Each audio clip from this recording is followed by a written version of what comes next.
Bonsoir à tous, bienvenue sur votre journal en français et ravi de vous retrouver en ce début d'aujourd'hui. Voici les titres. Cette année, la fête de Kathan a commencé depuis le 30 novembre 2023. Sa Majesté le roi Norodom Sihamuni et Sa Majesté la Reine-Mère ont célébré le 1er novembre 2023 la fête de Kathan pour faire des processions à la pagode Rovieng Chum, située dans le village Andong Rovieng, commune An Chanh Rung, district de Boribo, province de Kampong Chhnang. À l'occasion où les bouddhistes cambodgiens de tout le royaume du Cambodge se sont unis pour célébrer la fête de Kathan pour les bonzes après avoir attendu la fin du trimestre dans tous les monastères, Sa Majesté le roi Norodom Sihamuni, roi du royaume du Cambodge, et Sa Majesté la Reine-Mère ont également célébré cette fête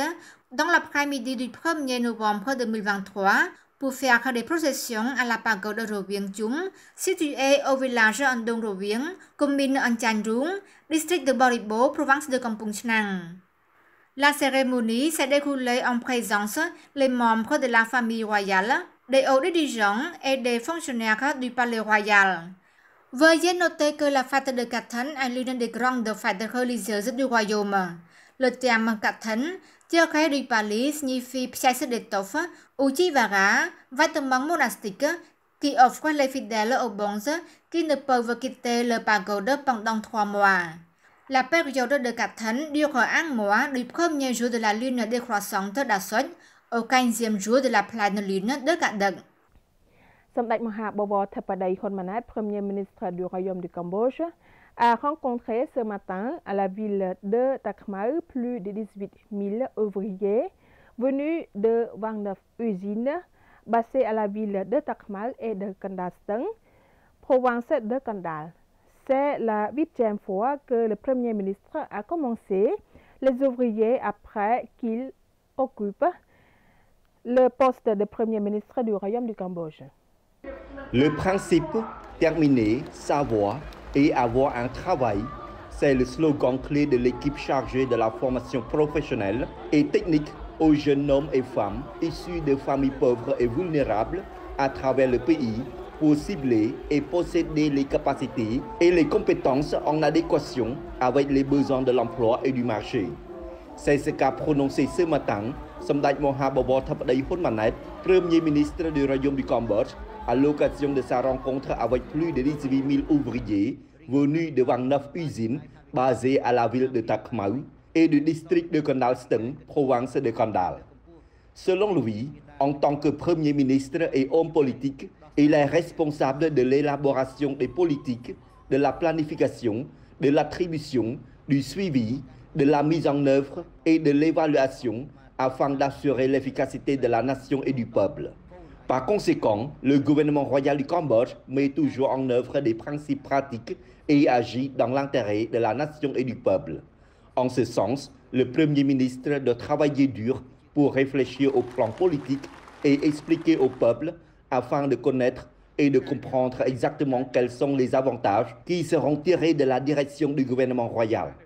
Les habitants qui ont voté pour le Parti du peuple cambodgien PPC n'ont pas tort, car la politique du PPC est devenue un phare, se transformant en une politique du gouvernement royal au service de la nation et du peuple cambodgien.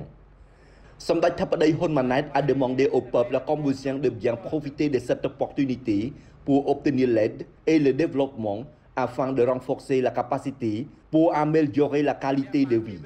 Le gouvernement royal a pour rôle de montrer l'endroit où se trouve un lac et d'enseigner aux habitants comment pêcher, et il fournira également du poisson aux habitants qui rencontrent les difficultés, la vulnérabilité et qui ont des besoins prioritaires pour pouvoir bien vivre et pouvoir surmonter ces problèmes.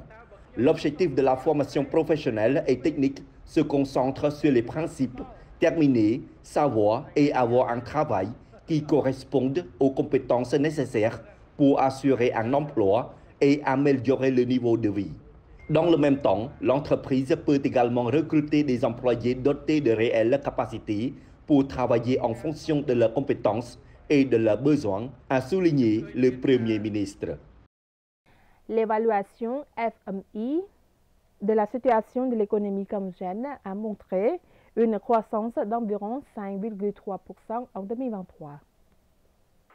Au cours de la réunion d'examen des résultats de l'évaluation de la situation macroéconomique et financière publique du Cambodge pour 2023 et 2024, David Foster, chef d'équipe de mission article 4 du Fonds monétaire international FMI, a déclaré que les résultats de l'évaluation du FMI de la situation macroéconomique du Cambodge font état d'une croissance d'environ 5,3% en 2023,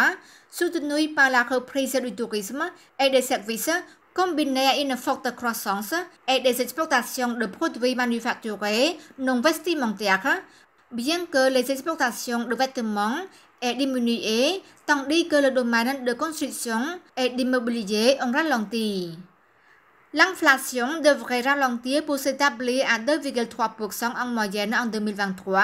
et revenir à sa tendance à long terme de 3,0%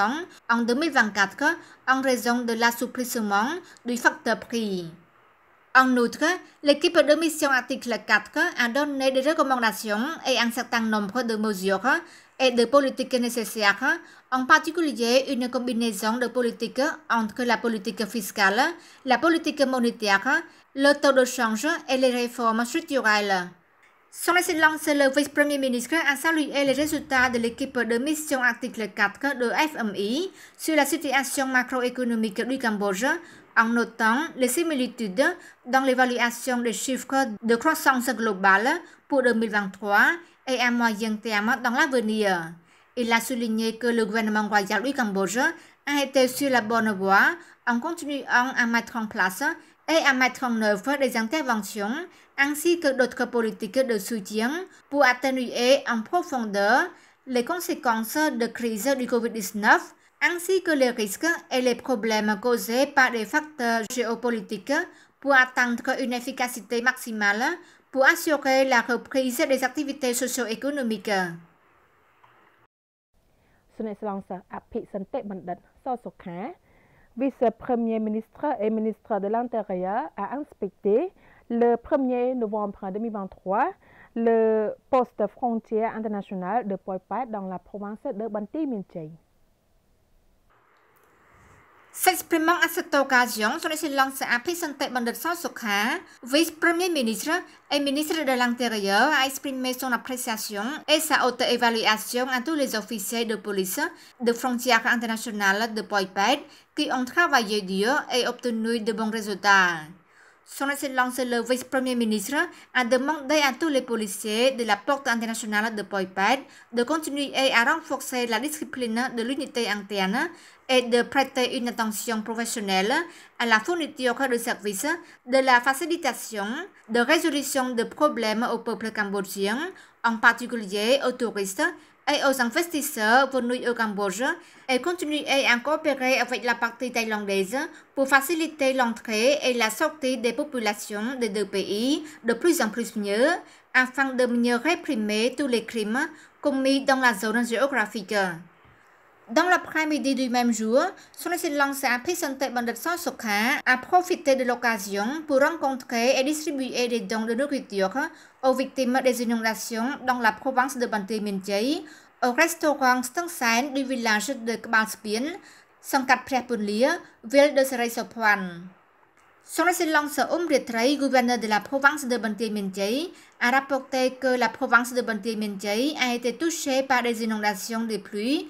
affectant 4 districts et villes, dont 5295 familles ont été touchées, 242 familles ont été évacuées, 3975 hectares de rizières ont été touchés, 22 hectares ont été endommagés.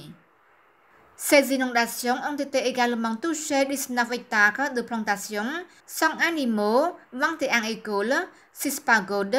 3 centres de santé, 205 routes et 25 personnes se sont noyées, 28 personnes sont mortes, dont 10 femmes et 19 enfants et une fille blessée. 239 familles ont reçu des dons de nourriture à cette occasion. Chaque famille a reçu 20 kg de riz, un caisse de nouilles, de sauce de poisson, de sauce de soja et 50 000 riels. Son Excellence Honmani, président de l'Union des fédérations de jeunesse du Cambodge, a présidé le 1er novembre 2023 une cérémonie de remerciement pour l'équipe de direction, les enseignants, l'équipe technique de l'école, nouvelle génération de lycée Pré-Sisawat et les partenaires concernés. S'exprimant lors de la cérémonie, Son Excellence Honmani, président de l'Union des fédérations de jeunesse du Cambodge, a remercié les dirigeants, enseignants et partenaires concernés qui ont sacrifié leur force physique et mentale et la volonté de produire activement des vidéos pédagogiques importantes et ont été téléchargées sur l'application My e-learning et bénéficient du soutien jusqu'à 370 000 téléchargements d'élèves. Veuillez noter que dans le cadre de la coopération entre le ministère de l'Éducation, de la Jeunesse et des Sports et l'Union des fédérations de jeunesse du Cambodge, l'application d'apprentissage en ligne My e-learning App a été officiellement lancée le 7 novembre 2021. Ce programme d'auto-apprentissage est créé pour répondre aux besoins à l'heure de la pandémie de Covid-19. L'éducation en ligne est devenue une nécessité pour que les élèves poursuivent leurs études en maintenant une distance sociale. Pour faciliter les difficultés des élèves, le ministère de l'Éducation, de la Jeunesse et des Sports a coopéré avec l'Union des fédérations de jeunesse du Cambodge pour établir un programme d'auto-apprentissage en ligne My e-learning afin de permettre aux élèves d'étudier chez eux. En effet, au cours des 3 derniers mois, l'équipe de direction, les enseignants et l'équipe technique de l'école nouvelle génération du lycée Pré-Sisawat se sont efforcés de produire 612 vidéos pour toutes les matières pour le niveau 12e année qui sont prêts à passer l'examen du diplôme d'études secondaires 2023 peuvent étudier et réviser des leçons en supplémentaire. Et c'est la fin de ce journal. Merci pour votre fidélité. Je vous retrouve à nouveau demain avec beaucoup de plaisir. Et c'est ensuite au programme sur TVK.